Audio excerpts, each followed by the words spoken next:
ಆತ್ಮೀಯ ವಿದ್ಯಾರ್ಥಿಗಳೇ, ಎಲ್ಲರಿಗೂ ಶಿಕ್ಷಣ ಸುದ್ದಿ ಯೂಟ್ಯೂಬ್ ಚಾನಲ್ಗೆ ಸ್ವಾಗತ. ಈ ಒಂದು ವಿಡಿಯೋದಲ್ಲಿ ತಮಗೆ 2024ನೇ ಸಾಲಿನ ಅಂತ ಹೇಳಿದ್ರೆ ಕಳೆದ ವರ್ಷದ ಮೊರಾರ್ಜಿ ದೇಸಾಯಿ ಪ್ರವೇಶ ಪರೀಕ್ಷೆಯ ಪ್ರಶ್ನೆ ಪತ್ರಿಕೆಯನ್ನ ತೆಗೆದುಕೊಂಡು ತಮಗೆ ಎಕ್ಸ್ಪ್ಲನೇಷನ್ ಅನ್ನ ಇವತ್ತು ಈ ಒಂದು ವಿಡಿಯೋದಲ್ಲಿ ಮಾಡ್ತೇನೆ. ಇವತ್ತು ತಮಗೆ ವಿಜ್ಞಾನ ಭಾಗದ ಕೆಲವೊಂದಿಷ್ಟು ಪ್ರಶ್ನೆಗಳನ್ನ ಈ ಒಂದು ವಿಡಿಯೋದಲ್ಲಿ ಎಕ್ಸ್ಪ್ಲನೇಷನ್ ಅನ್ನ ಕೊಡ್ತಾ ಹೋಗ್ತೇನೆ ವಿದ್ಯಾರ್ಥಿಗಳೇ. ಈಗಾಗಲೇ ನಮ್ಮ ಒಂದು ಯೂಟ್ಯೂಬ್ ಚಾನೆಲ್ ಮೂಲಕ ಮೊರಾರ್ಜಿ ದೇಸಾಯಿ ಪ್ರವೇಶ ಪರೀಕ್ಷೆಯ ಕೊನೆಯ ಹಂತದ ತಯಾರಿ ನಡೆಸ್ತಾ ಇದ್ದು, ಪ್ರತಿದಿನ ಬೆಳಗ್ಗೆ ಮತ್ತು ಸಾಯಂಕಾಲ ವಿಡಿಯೋಗಳನ್ನು ಹಾಕ್ತಾ ಇದ್ದೇವೆ. ಸೊ ಫ್ರೀಯಾಗಿ ತಾವು ವಿಡಿಯೋನ ವೀಕ್ಷಣೆ ಮಾಡ್ಕೋಬಹುದು ವಿದ್ಯಾರ್ಥಿಗಳೇ. ಈಗಾಗಲೇ ಅನೇಕ ವಿಡಿಯೋಗಳನ್ನು ಹಾಕಿದ್ದೀವಿ, ಪ್ರಶ್ನೆ ಪತ್ರಿಕೆಯನ್ನು ಸಾಲ್ವ್ ಮಾಡಿದ್ದೀವಿ. ಅದನ್ನು ವೀಕ್ಷಣೆ ಮಾಡಿಲ್ಲ ಅಂತ ಹೇಳಿದ್ರೆ ಈ ಒಂದು ವಿಡಿಯೋದ ಡಿಸ್ಕ್ರಿಪ್ಷನ್ ಬಾಕ್ಸ್ನಲ್ಲಿ ಅದರ ಜೊತೆಗೆ ಎಂಡ್ ಸ್ಕ್ರೀನಲ್ಲೂ ಕೂಡ ಹಾಕಿರ್ತೀನಿ, ಹೋಗಿ ತಾವು ವೀಕ್ಷಣೆ ಮಾಡ್ಕೋಬಹುದು. ಪ್ರತಿಯೊಬ್ಬರು ಕೂಡ ವಿಡಿಯೋಗೊಂದು ಲೈಕ್ ಕೊಟ್ಟು ಇನ್ನೂ ಕೂಡ ತಾವು ಚಾನೆಲನ್ನು ಸಬ್ಸ್ಕ್ರೈಬ್ ಆಗಿಲ್ಲ ಅಂತ ಹೇಳಿದ್ರೆ ಚಾನೆಲನ್ನು ಸಬ್ಸ್ಕ್ರೈಬ್ ಆಗಿ ನೋಟಿಫಿಕೇಶನ್ ಆನ್ ಮಾಡ್ಕೊರಿ. ಇದರಿಂದ ನಿಮಗೆ ನಾವು ಹಾಕ್ತಾ ಇರುವಂತಹ ಪ್ರತಿಯೊಂದು ವಿಡಿಯೋಗಳ ಅಪ್ಡೇಟ್ಗಳು ತಮಗೆ ದೊರಕ್ತಾ ಇರ್ತವೆ. ಹಾಗಾದ್ರೆ ಬನ್ನಿ ವಿದ್ಯಾರ್ಥಿಗಳೇ, ಇವತ್ತಿನ ಈ ಒಂದು ವಿಡಿಯೋನ ಪ್ರಾರಂಭಿಸೋಣ. ಇದು ಕಳೆದ ವರ್ಷದ ಅಂತ ಹೇಳಿದ್ರೆ 2024ನೇ ಸಾಲಿನ ಮೊರಾರ್ಜಿ ಪ್ರವೇಶ ಪರೀಕ್ಷೆಯ ಪ್ರಶ್ನೆ ಪತ್ರಿಕೆ ಇದೆ. ಸೊ ಈ ಒಂದು ಪ್ರಶ್ನೆ ಪತ್ರಿಕೆಯ ವಿಜ್ಞಾನ ಭಾಗವನ್ನ ಇವತ್ತು ತಮಗೆ ತಿಳಿಸ್ಕೊಡ್ತೀನಿ. ಈವ್ನಿಂಗ್ ಸೆಷನ್ ಅಲ್ಲಿ ಸಮಾಜ ವಿಜ್ಞಾನ ಭಾಗದ ಬಗ್ಗೆ ತಿಳಿಸ್ಕೊಡ್ತೇನೆ. ನಾಳೆ ಮತ್ತೆ ಬೇರೆ ಬೇರೆ ವಿಷಯಗಳನ್ನ ತಿಳಿಸ್ತಾ ಹೋಗ್ತೇನೆ. ಈಗ ಮೊದಲನೇದಾಗಿ 61ನೇ ಪ್ರಶ್ನೆ ತಾವು ನೋಡ್ತಾ ಇರುವ ಹಾಗೆ ಸಿ ಜೀವಸತ್ವದ ಕೊರತೆಯಿಂದ ಬರುವಂತಹ ರೋಗ. ಓಕೆ, ಆಲ್ರೆಡಿ ಈಗಾಗಲೇ ಎಕ್ಸ್ಪ್ಲೈನ್ ಮಾಡಿದ್ದೇನೆ ಯಾವ ರೀತಿ ಇದನ್ನು ತಾವು ಜೀವಸತ್ವದ ಕೊರತೆಯಿಂದ ಬರುವಂತಹ ರೋಗಗಳನ್ನ ತಾವು ಯಾವ ರೀತಿ ನೆನ್ಪಿಡ್ಬೇಕು.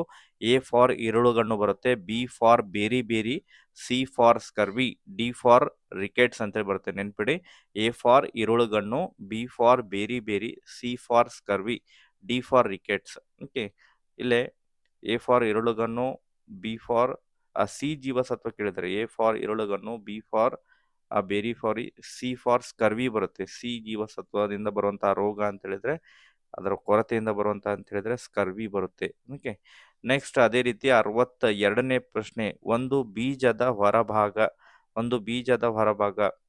ಬೀಜ ಎಲೆ, ಬೀಜ ಕವಚ, ಬೀಜ ಬಿತ್ತನೆ, ಚಿಗುರು ಅಂತ ಹೇಳಿ ಕೊಟ್ಟಿದ್ದಾರೆ. ಒಂದು ಬೀಜದ ಹೊರಭಾಗವನ್ನು ನಾವು ಕವಚ ಅಂತ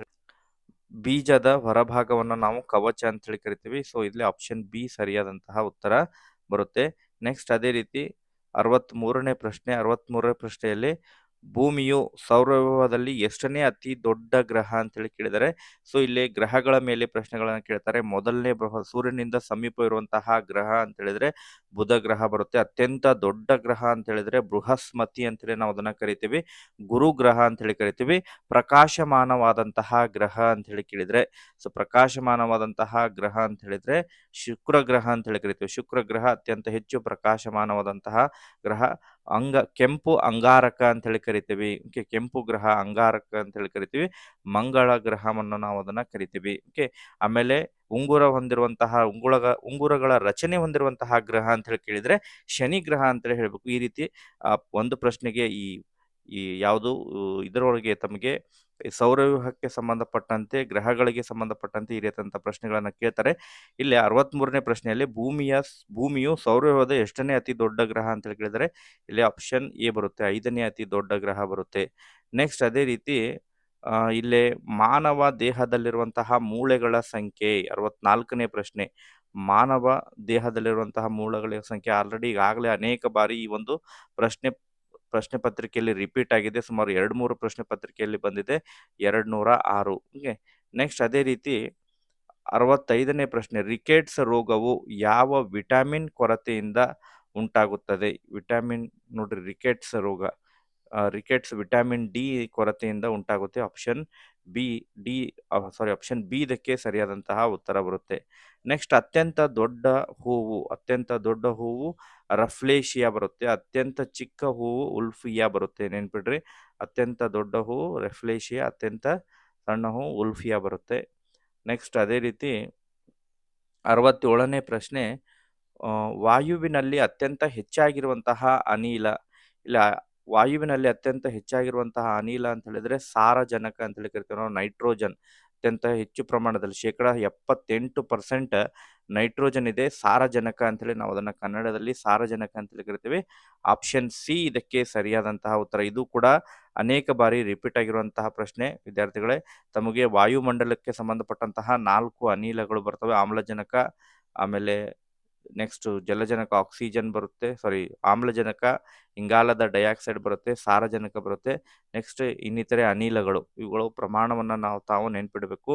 ಆಮ್ಲಜನಕ ಶೇಕಡ 21% ಇದೆ, ಇಂಗಾಲದ ಡೈಆಕ್ಸೈಡ್ ಶೇಕಡ 0.96. ನೆಕ್ಸ್ಟ್ ಇನ್ನಿತರೆ ಅನಿಲಗಳು 0.04, ಸಾರಜನಕ ಶೇಕಡ 78% ಇದೆ. ಓಕೆ, ಈ ರೀತಿ ನೆನ್ಪಿಡ್ಬೇಕು ತಾವು.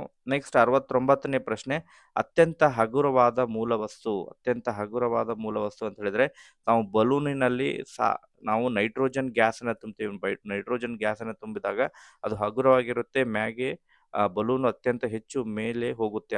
ಕಾರಣ ಅಂತ ಹೇಳಿದ್ರೆ ಅದರಲ್ಲಿ ಅತ್ಯಂತ ಹಗುರವಾಗಿರುವಂತಹ ಅನಿಲ ಯಾವುದು, ಸಾರಜನಕವನ್ನ ಫಿಲ್ ಮಾಡಿರ್ತಾರೆ. ಸೊ ಆ ಕಾರಣಕ್ಕಾಗಿ ಅದು ಅತ್ಯಂತ ಎತ್ತರ ಹೋಗುತ್ತೆ. ಬಲೂನ್ಗಳಲ್ಲಿ ಈ ಸಾರಜನಕವನ್ನ ಹಾಕಿರ್ತಾರೆ. ಯಾಕೆ ಸಾರಜನಕವನ್ನ ಹಾಕಿರ್ತಾರೆ ಅಂತ ಹೇಳಿದ್ರೆ ಅದು ಅತ್ಯಂತ ಹಗುರವಾದಂತಹ ಮೂಲವಸ್ತು ಆಗಿದೆ. ನೆಕ್ಸ್ಟ್ 70ನೇ ಪ್ರಶ್ನೆ, ಓಜೋನಿನ ಅಣುಸೂತ್ರ. ಓಜೋನ್ ಅಂತ ಹೇಳಿದ್ರೆ ಆಕ್ಸಿಜನ್, ಆಮ್ಲಜನಕದ 3 ಅಣುಗಳಿಂದ ಓಜೋನ್ ರಚನೆಯಾಗಿದೆ.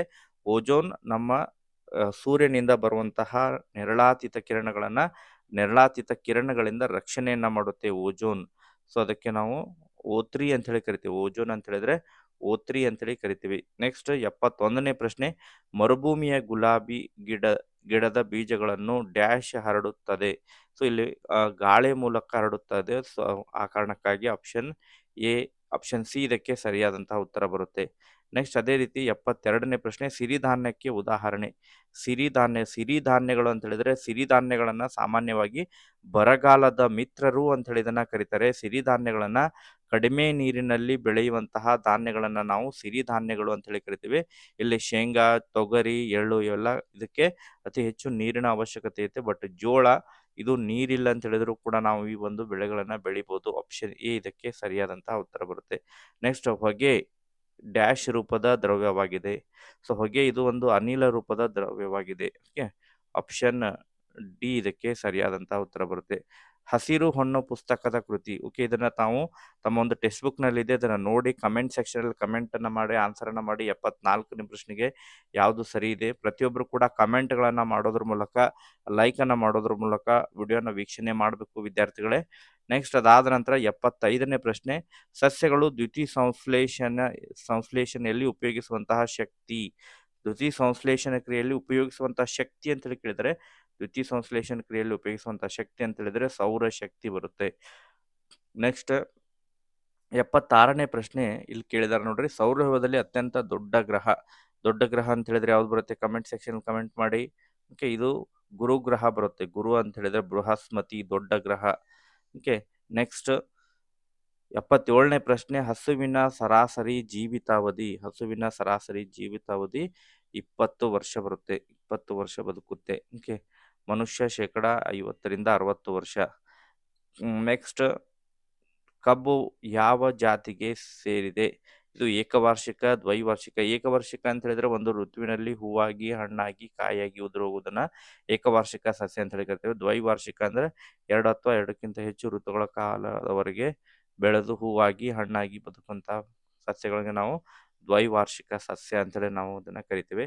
ಸೊ ಇದು ಕಬ್ಬು ದ್ವೈವಾರ್ಷಿಕ ಸಸ್ಯಕ್ಕೆ ಉದಾಹರಣೆ ಬರುತ್ತೆ. ಓಕೆ, ನೆಕ್ಸ್ಟ್ ಅದಾದ ನಂತರ, ತಾಮ್ರವು ಯಾವ ಸ್ಥಿತಿಯ ದ್ರವ್ಯವಾಗಿದೆ? ತಾಮ್ರ ಅನ್ನೋದು ಇದು ಒಂದು ಘನ ವಸ್ತು. ಓಕೆ, ಸೊ ಆಪ್ಷನ್ ಸಿ ಇದಕ್ಕೆ ಸರಿಯಾದಂತ ಉತ್ತರ ಬರುತ್ತೆ. ನೆಕ್ಸ್ಟ್ ಅದೇ ರೀತಿ 80ನೇ ಪ್ರಶ್ನೆ, ಸೋಡಿಯಂ ಕ್ಲೋರೈಡ್. ಇದು ಸೋಡಿಯಂ ಕ್ಲೋರೈಡ್ ಅನ್ನ ನಾವು NaCl ಅಂತೇಳಿ ಕರಿತೀವಿ. NaCl, sodium chloride. ಸೋಡಿಯಂ ಮತ್ತು ಕ್ಲೋರಿನ್ ಇದು 2 ವಸ್ತುಗಳು ಸೇರಿದಾವೆ, 2 ಧಾತುಗಳು ಸೇರಿದಾವೆ. ಇದನ್ನ ನಾವು ಸಂಯುಕ್ತ ಆಗುತ್ತೆ. ಇದೊಂದು ಸಂಯುಕ್ತ ವಸ್ತು. ಆಪ್ಷನ್ ಸಿ ಇದಕ್ಕೆ ಸರಿಯಾದಂತಹ ಉತ್ತರ ಬರುತ್ತೆ ವಿದ್ಯಾರ್ಥಿಗಳು. ಇವತ್ತು ಸಾಯಂಕಾಲ ತಮಗೆ ಸಮಾಜ ವಿಜ್ಞಾನದ ಪ್ರಶ್ನೆಗಳನ್ನ ಎಕ್ಸ್ಪ್ಲೇನ್ ಮಾಡ್ತೀನಿ, ಮತ್ತೆ ಗಣಿತ ಭಾಗದ ಪ್ರಶ್ನೆಗಳನ್ನು ಕೂಡ ಎಕ್ಸ್ಪ್ಲೇನ್ ಮಾಡ್ತೀವಿ. ಸೊ ಇದಕ್ಕೆ ಸಂಬಂಧಪಟ್ಟಂತೆ ಡೌಟ್ಗಳಿದ್ರು ಕೂಡ ಕಮೆಂಟ್ ಸೆಕ್ಷನ್ ಅಲ್ಲಿ ಕಮೆಂಟ್ ಮಾಡಿ. Okay, thank you for watching this video.